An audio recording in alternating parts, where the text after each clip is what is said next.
20. marec, 9 hodín ráno, niekde na okraji lesa.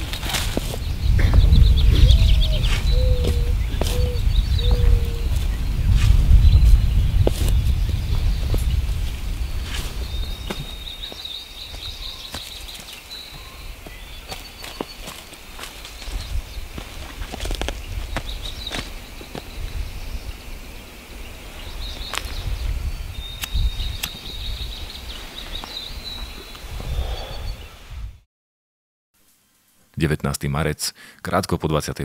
Bar Julia de Sante.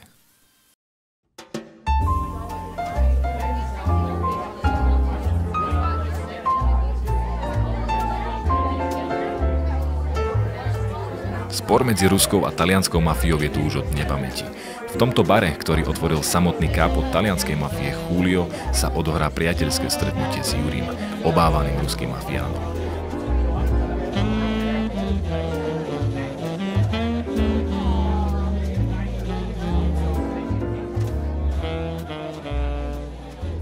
Všetci v bare očakávajú, že dnešná pochrová hra s Juliom na dobro zmení ich budúcnosť.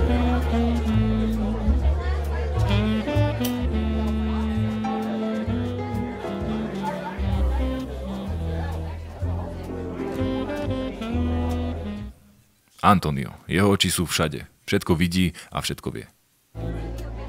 Ja stojím za šéfom a tí sledujú.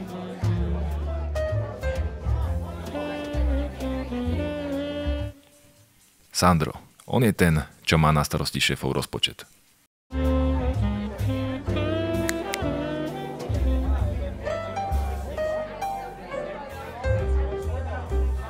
Estefania nemiluje iba svojho mafiána, ale aj svojho psa Guida.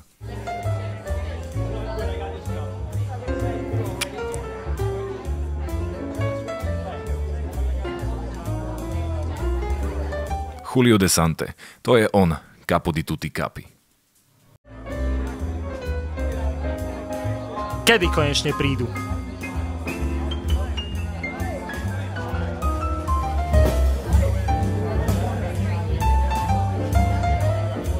Monika stále vie komu a aký drink namiešať.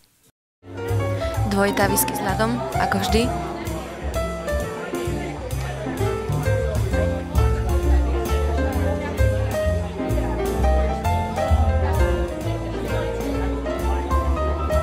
Poďme.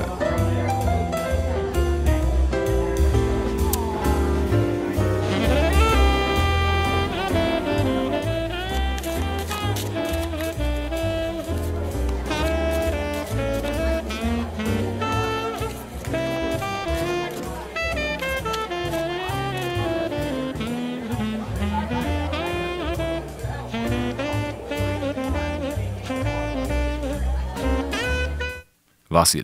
V Juriho službách je už 10 rokov ako jeho pravá ruka. Aspoň si to myslí.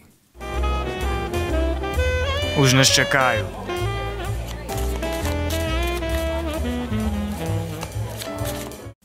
Nikita. Nevlastný a menej podarený brat Vasila.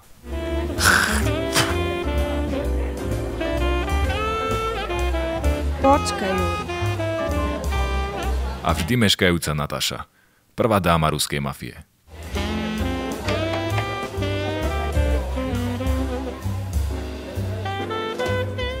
A napokon Juri Vasiljevič, tvár, ktorej sa bojí celé ruské podsvetie.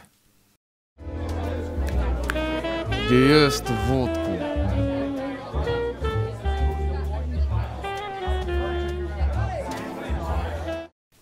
Pedro, školu nikdy nedokončil, no s kartami mu to skutočne ide. Tak páni, uzavrite svoje stávky. Čo piješ? Tú vodku? Dá, vodku. Čo? Máš niečo lepšie? Náš Capo di Tutti. To, na čom sme sa dohodli? Si. Hra sa začína vyvíjať dobre. Až doteraz. Teraz do deja vstupujem ja. Náš Julio už dávno vedel, že má vyhraté. Mi amore, veď ty stále vyhrávaš. Che, o čom hovoríš? Ja som nič nepovedal.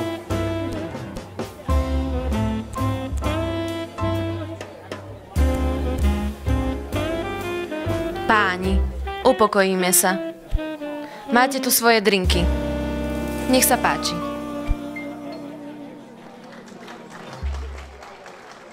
Monika síce hovorí, aby boli pokojní, no pritom sama nie je. Bojí sa totiž, že niekto príde na jej románik s Nikitom. Prosím, odkiaľ máte tieto informácie? Nikita, myslím, že to malo zostať len medzi nami. Pardon, šéfe, nechal som sa uniesť.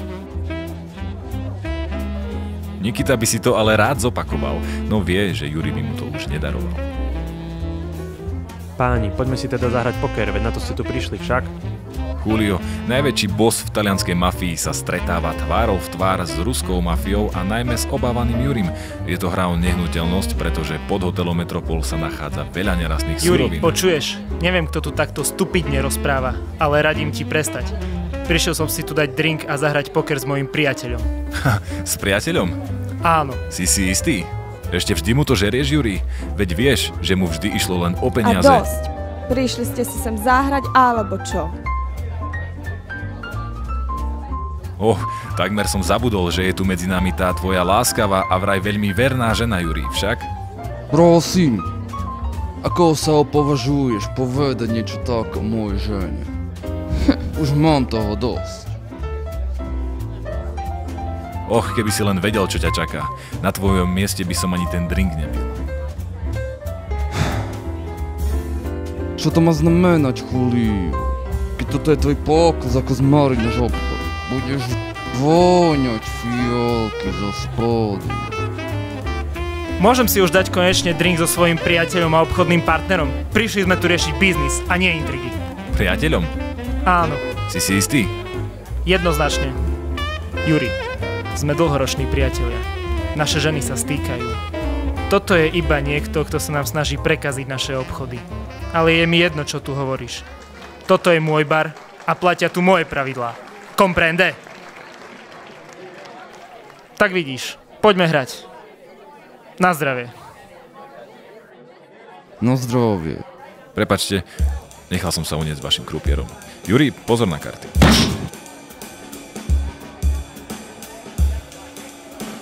Ale pozrime sa, Kápovi už dochádzajú nervy.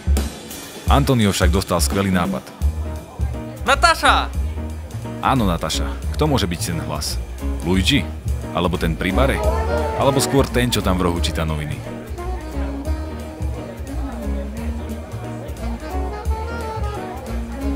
Ale na čo to riešime? Ste tu predsa kvôli hre. Fú, nejak je tu dusno.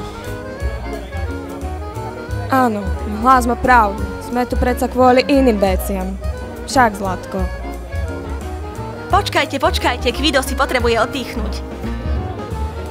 No, vyzerá to tak, že ten hlas naozaj existuje a skutočne o vás vie všetko. Stai zitto e fai tutto al lavoro. Pedro, práve vrecko. Čo, prosím? Počkaj, ja to videl. Ty hajzel, chceš nás uklamať? Vyber to červené ESO z vrecka. Možno si myslíš, že si ho tam nenápadne skryl, ale vieš, že keby si ho teraz nevybral, skončíš zle.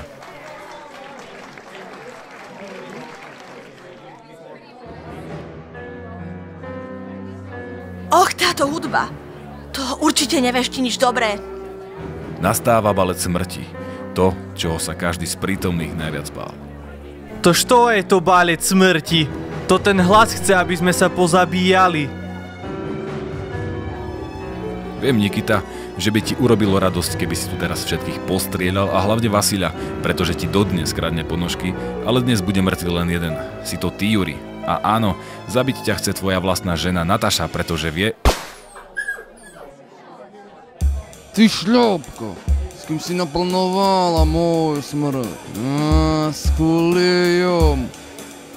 Okamžite mi odpovedz. Toto si naozaj myslíš? Myslíš, že by som dokázal s tvojou ženou naplánovať vraždu na teba? Juri, nebuď smiešný. Sme predsa dlhoroční priatelia. Ja milujem iba svoju ženu. Nikdy by som ťa nedokázal podviesť. A určite ani tvoja žena nie. A ty, Hlas, čo mi teraz povieš? Či ti došli slová?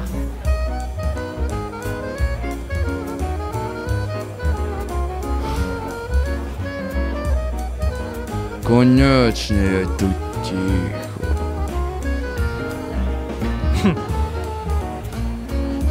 Zdá sa, že tentokrát som znova vyhral. Juri.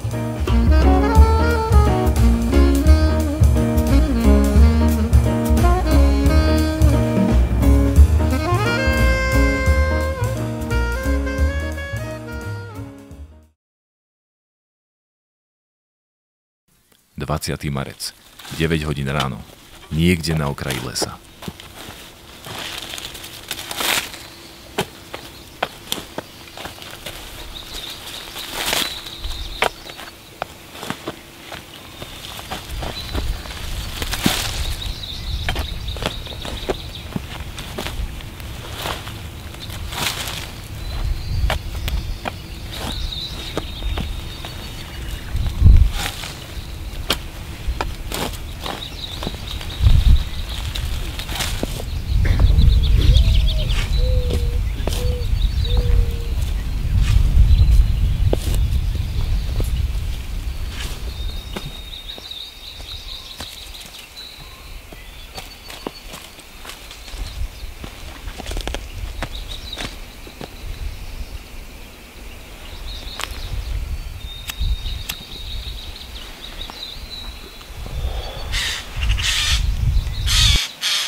Dobrá práca, Antonio.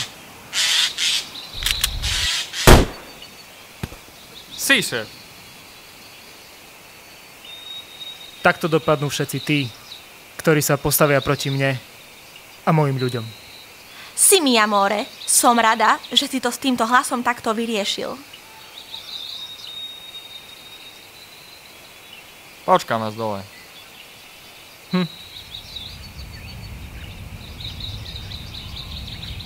A je to tu. Sme na konci nášho príbehu. Zdá sa, že tentokrát to opäť dopadlo tak, ako všetci čakali. Ach, keby len vedeli, že tú hru s nimi hrám ja.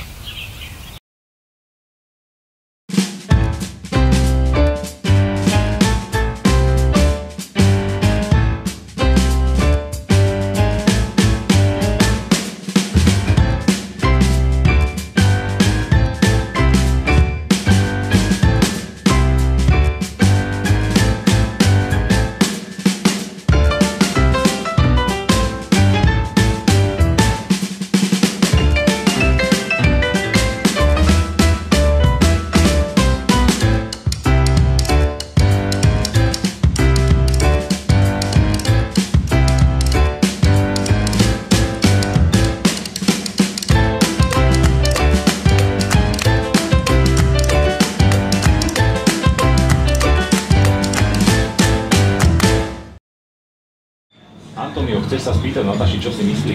Kto sa skrýva za tým Hlasom? Poviem ti tak, Nataša, máš celkom zaujímavé myšlienky. Chceš od seba strhnúť myšlienky na niekoho iného? Slámať! Vyber to červené so z vrecka. Možno si myslíš, že si ho tam nenápadne skryl, ale vieš, že keby si ho teraz nevybral, skončí zle. Vyber tú hlúpu kartu. Tak Andrej je.